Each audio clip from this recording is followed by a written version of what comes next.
Welcome back. All right. So as we're sitting about a month away from rookies reporting to training camp, now's as good a time as any to talk about Calder favorites. The Calder Trophy is the one that everybody gets really, really excited about. Lane Hudson won it for Montreal this past season. I'm wearing Montreal because there's a chance they'll have back-to-back Calder winners. The reality is that it is a really good rookie season for a player who wins the Calder. It does not a career make. That being said, if you have back-to-back Calder winners, that should mean that your future's pretty bright. So Montreal's hoping for that. The one thing that I found interesting was, so the names I've got here are in order of the BetMGM betting odds. The interesting thing to me is Yaroslav Askarov. Askarov played 13 games this past season. He has appeared in 2 previous seasons as well. I'm kind of surprised he's still got rookie eligibility. I'm honestly kind of surprised. So if Askarov doesn't actually have rookie eligibility, there we go. I've also included Matthew Schaefer, who was the number 1 draft pick this past season, of course, or this past June, and was not included on BetMGM's listing. So I guess the odds are really long on Matthew Schaefer. So starting off at the top of the board, that is usually how these things work with list videos as well. Ivan Demidov. Demidov turned a lot of heads throughout his time in the KHL when he got that opportunity. He was a number 5 draft pick in 2024. And in St. Petersburg, 65 games, 19 goals, 30 assists, 49 points. Excellent numbers. And then he goes to Montreal, plays 2 regular season games, has 1 goal, 1 assist, 2 points. Played all 5 games in the playoff series against the Washington Capitals and recorded 2 assists. I think the playoff experience is important. I think the fact that Demidov is a year older than any 2025 entrants who are trying to get into the NHL, I think that helps as well. I like Demidov's chances a lot. The thing is, you never know what kind of ice time a player's going to get. You never know how long it's going to take them to adjust. The good news being that some of that adjustment should be blunted to somewhat because he did play during the regular season and the playoffs. It's not a lot of games, though. And that's the thing. It's not a lot of games. It's not an 82-game schedule. That could be quite different. Alexander Nikishin is listed second on the board. He played in St. Petersburg as well. He was a number 69 draft pick of the Carolina Hurricanes in 2020. And in the KHL, he played 61 games, 17 goals, 29 assists, 46 points. He did not play for Carolina during the regular season, but in the playoffs got into 4 games and recorded a solitary assist. Nikishin, it's going to depend on whether he's on the first pairing, second pairing, or third pairing. If he's going to really be in the running for a Rookie of the Year spot, he's probably going to need to be on, I would say, at least the second pairing. Sorry, Rabbit's hungry. I got to give her some treat here. So, Alexander Nikishin, I think, has an okay chance, but I think there are other ones further down the board that might have a better chance of actually winning the Calder this year, but we shall see. Zane Parekh, Calgary Flames. This is one of those players that I think could have an excellent chance. It's really going to depend on how he's playing and where as well. He was a number 9 draft pick of the Calgary Flames in 2024. Played for Saginaw in the OHL this past year. 61 games, 33 goals, 74 assists, 107 points. He's a defenseman. 107 points in 61 games. He then appeared in 1 game for the Flames and recorded a goal in it. So Parekh could be an excellent pick, especially with all the rumors about Rasmus Andersson and all of that upheaval on the Calgary blue line. There may be a prime position there for Parekh, who was drafted early for a reason, and offensively, he looks like he's going to be excellent. So, yeah. Ryan Leonard for the Washington Capitals is next on the board. Ryan Leonard was a number 8 draft pick by Washington in 2023, playing for Boston College. 37 games, 30 goals, 19 assists, 49 points. He then signs with the Washington Capitals, plays 9 games, gets 1 goal. In those 9 games. In the playoffs, he played 8 games for Washington and recorded 1 assist. It was a tough transition, I thought, for Leonard at times, but you could see the talent there. So I do think Leonard has a decent chance. All rookies, it's going to be the same thing. It depends on which line they're on. It's going to depend on injuries to the team that might give them a better option, or better chance, I should say, because they become that better option for the team. So Leonard could be in an excellent position if somebody gets hurt and he moves up the lineup, since Washington should have another strong team this year. Jimmy Snuggerud, a number 23 draft pick for St. Louis in 2022. Playing at University of Minnesota, 40 games, 24 goals, 27 assists, 51 points. A lot of hype around Snuggerud, and he lived up to it. 7 games played with St. Louis, 1 goal, 3 assists, 4 points. And then in the playoffs, he played all 7 games of that first round series and recorded 2 goals, 2 assists for 4 points as well. The fact that he scored well enough in the playoffs bodes, I don't want to say well again. It is a good sign that he scored well enough in the playoffs too. 4 points in 7 playoff games is not too shabby for a rookie. And so it really could mean that Snuggerud hits the ground running in St. Louis, understanding that nobody actually hits the ground running. You don't do that. But anyways, I watched Mythbusters. I know how that works. Zeev Boehm in Minnesota, a number 12 draft pick for the Wild in 2024, playing at the University of Denver. 41 games, 13 goals, 35 assists, 48 points. As I mentioned with Parekh, this is a defenseman scoring that kind of points total. Then for the Wild, he made his debut in the playoffs, played 4 playoff games for Minnesota, 1 assist. Boehm's going to get every opportunity to succeed. We know that Brodin's probably starting the season on IR or either LTIR, and so there's an opportunity there. There's an opening, and I do think that Boehm could be an excellent player on that blue line for a while, and so we might see some defensemen getting into that conversation this year between Parekh, between Boehm, and maybe Schaefer. Then you've got Askarov. So like I said, I'm kind of surprised Askarov still has Calder eligibility. For the Sharks, 4-6-2, 896 save percentage. He was a number 11 draft pick in 2020. In the Barracuda, he had good numbers. For the Barracuda, he had good numbers. 11-9-1 record, 923 save percentage in the American League. So his American League numbers were good. I thought they made the right call in not playing him a ton in San Jose. With the Sharks anyways, because the Sharks didn't have a very good season, obviously, and you don't want to get your new goaltender and just leave him behind a blue line that's not necessarily all that great. So as the team now is building itself up, makes sense for Askarov to get that chance. Michael Misa. I was kind of surprised to see Michael Misa on the list. So he's a number 2 pick in 2025, and I don't know if he's going to play in the NHL this year or not. Playing in Saginaw this past year of the OHL, 65 games, 62 goals, 72 assists, 134 points.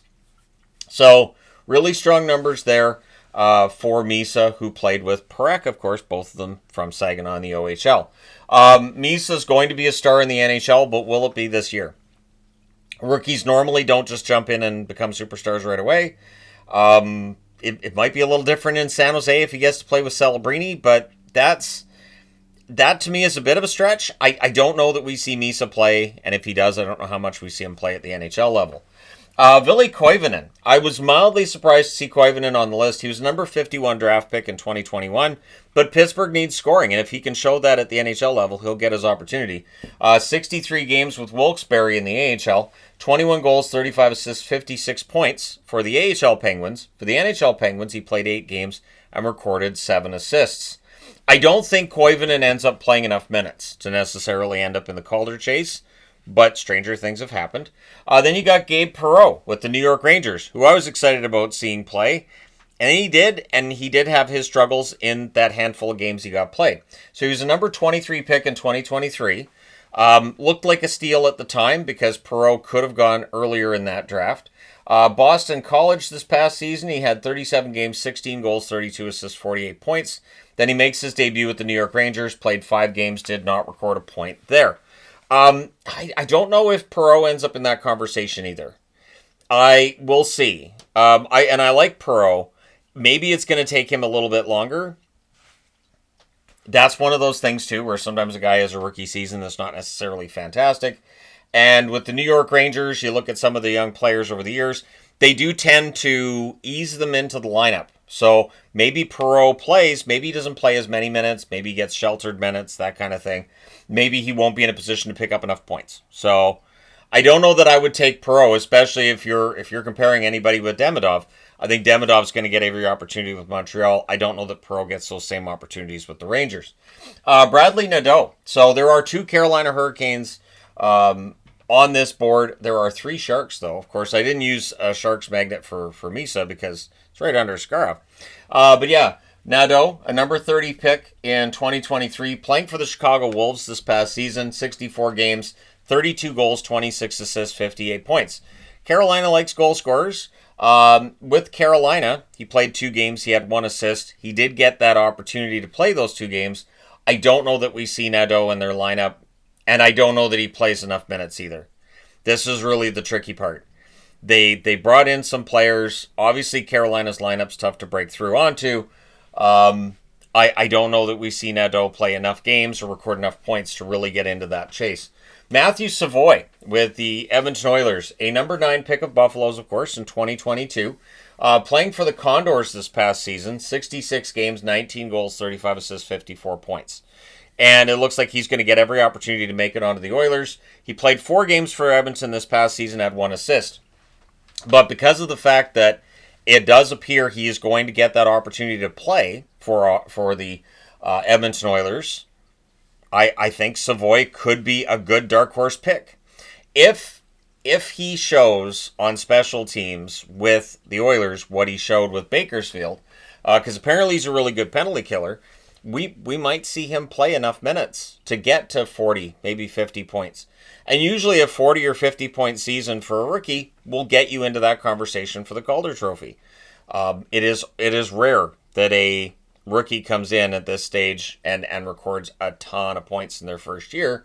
But Savoy, I think the other thing that works in his favor is this is not his first training camp. It's not his second training camp. It's not even his third. So this is a player, at least I don't think it's his third, because that would have been 22, 23, 24, 25. So it'd be his fourth if he was in every Buffalo training camp. So if I missed that maybe he wasn't in every Buffalo training camp, I apologize. But Savoy, I think, has a really good chance. So if you're looking for a dark horse, I think Matthew Savoy could be the guy. Sam Dickinson, the third Shark on the board. He was a number 11 pick in 2024, playing for London of the OHL.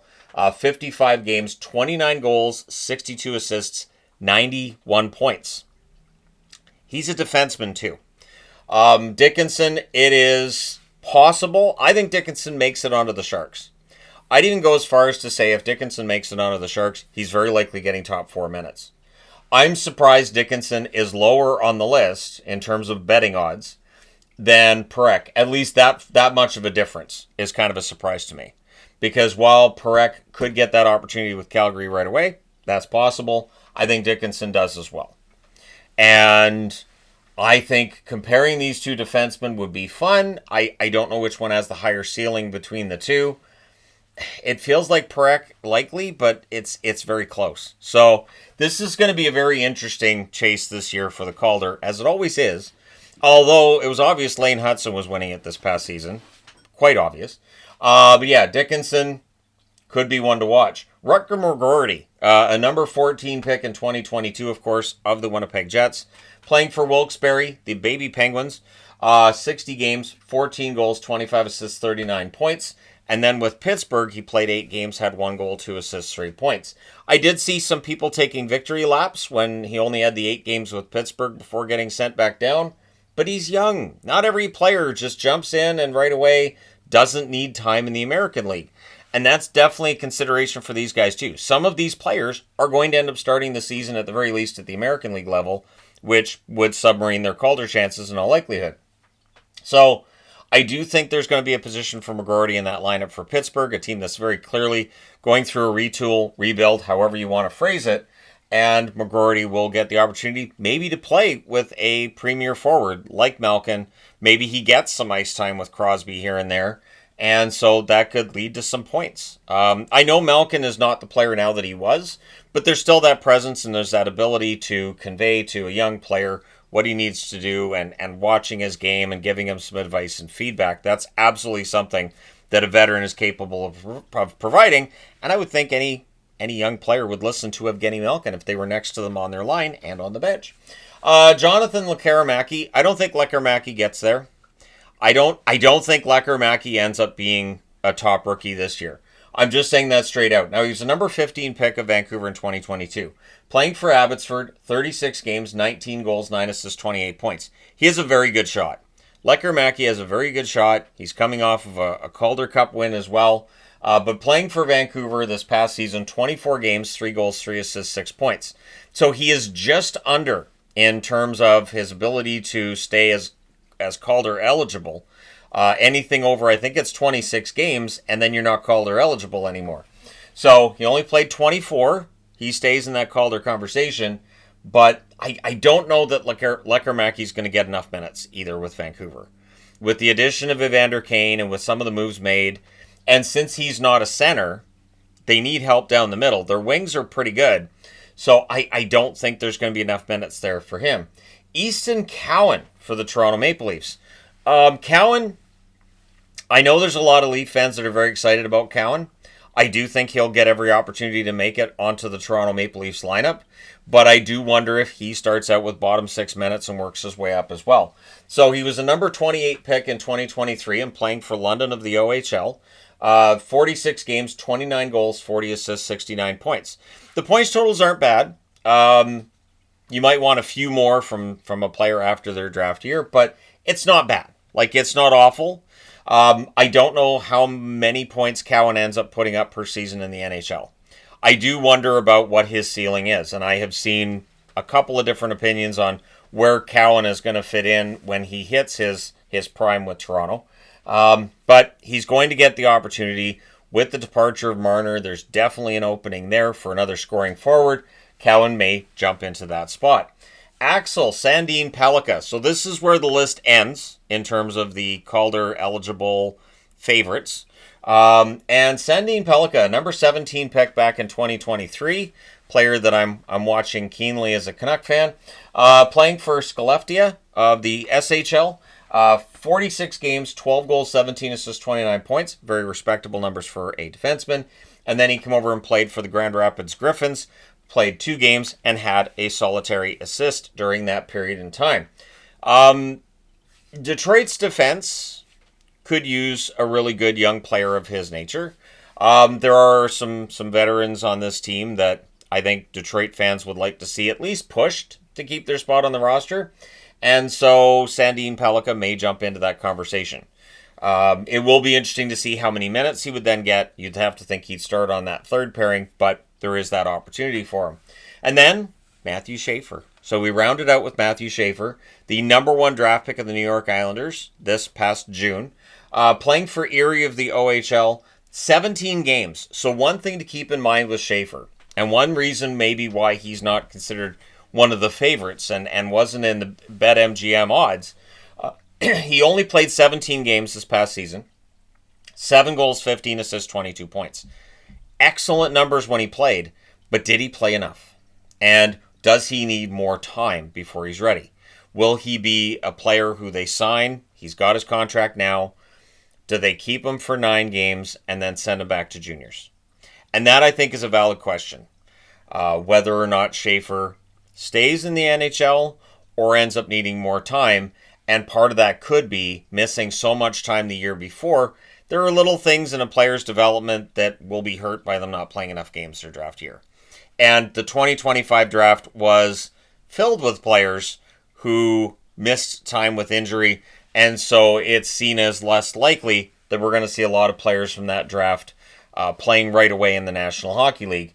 But Schaefer has every opportunity. The Islanders are going to give him every opportunity to make this team, especially with the trade of Noah Dobson, and then it's a matter of whether or not he keeps that spot. So I'd be interested to know, of the people on the board, and again, these are all the betting favorites. I didn't want to go through and just, nitpick my own. I was like, no, we'll go with the betting favorites. And I had to put Schaefer on the board because he's going to get a lot of attention come training camp.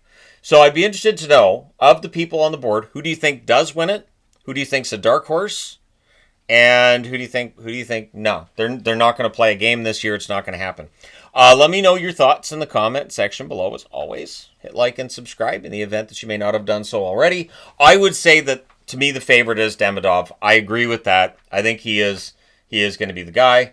I think Parekh very well could be a dark horse depending on how many minutes he gets in Calgary. But I would say keep an eye on the ice time for Easton Cowan, especially in preseason. See how much of a chance he gets with Toronto. But that being said, thank you guys for all your support as always. I will talk to you again soon.